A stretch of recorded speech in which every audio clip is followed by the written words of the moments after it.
बिस्मिल्लाहिर्रहमानिर्रहीम। अस्सलाम वालेकुम। आप यूट्यूब चैनल देख रहे हैं। मैं तवक्कुल हुसैन हूँ। बिलाखिर सबका वज़ीर आज़म इमरान खान को लाहौर हाई कोर्ट ने उसकी हिफाजती ज़मानत मंजूर कर ली है।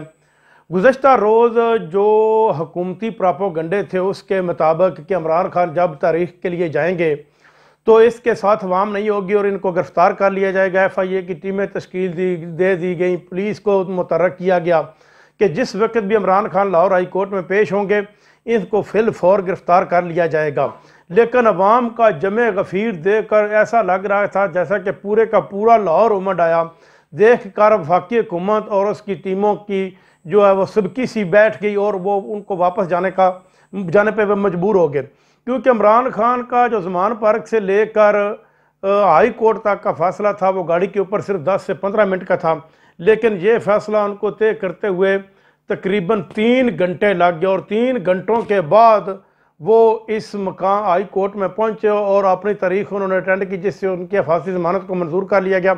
1 घंटा तो वो लाहौर हाई कोर्ट में बैठे रहे गाड़ी में, ताकि वहाँ से अवाम पीछे हटे और वो अपनी तारीख को भुगताएँ और लाहौर जो हाई कोर्ट के चीफ जस्टिस हैं उसके सामने वो पेश हों। लेकिन फिर भी इसके बावजूद राना सनाउल्लाह और PDM की जमातों ने यह महसूस कर लिया।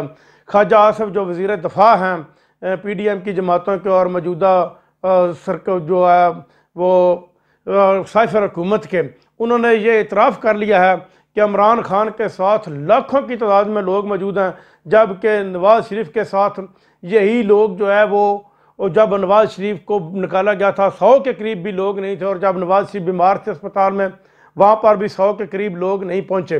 लेकिन इमरान खान के साथ लोगों की तादाद देख कर उनको भी पता चल गया है कि इमरान खान इस वक्त जो है वो मकबूल तरीन लीडर बन चुके हैं। और साथ ही साथ जो चेयरमैन नायब आफ्ताब सुल्तान, उन्होंने इस्तीफ़ा दे दिया और आफ्ताब सुल्तान ने ये इस्तीफ़ा वज़ीर आज़म को भिजवा दिया और उन्होंने मौक़िफ़ इख्तियार किया है कि मेरे ऊपर PDM की जमातों का ये दबाव था कि तुम इमरान खान के ख़िलाफ़ और PTI की जमात के जो मुतहर्रिक अरकान हैं उनके ख़िलाफ़ जो है वो FIR दर्ज करें, उनके ख़िलाफ़ केसेस बनाएं। लेकिन मैं ये केसेस बनाना नहीं चाहता था, इसलिए मुझे इस्तीफ़ा देना पड़ा। और साथ ही साथ जो इस वक्त सदर पाकिस्तान है उन्होंने KPK और पंजाब की असम्बलियों के इलेक्शन की तारीख़ दे दिया और ये तारीख़ 9 अप्रैल को दी गई है। 9 अप्रैल के वो दिन था और वो आखिरी इतवार बनती है तकरीबन रमज़ान मुबारक की।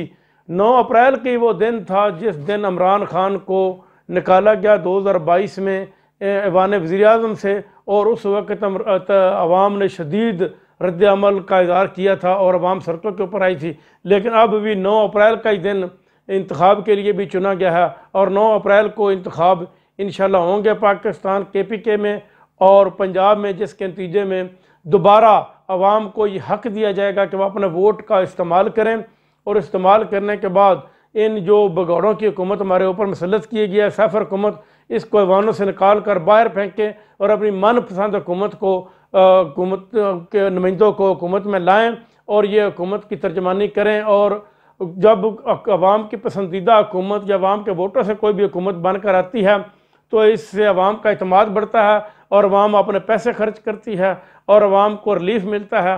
और साथ ही साथ इस महंगाई से भी छुटकारा उस वक्त ही हासिल हो सकेगा जब तक ये ऐसी हुकूमत जो अवाम की मुंतखब हो और 5 साल के लिए बनी हो वो नहीं आएगी। नाज़रीन, अब तक के लिए इतना ही। अपना ख्याल रखिएगा और मेरे इस चैनल का भी अल्लाह निगहबान।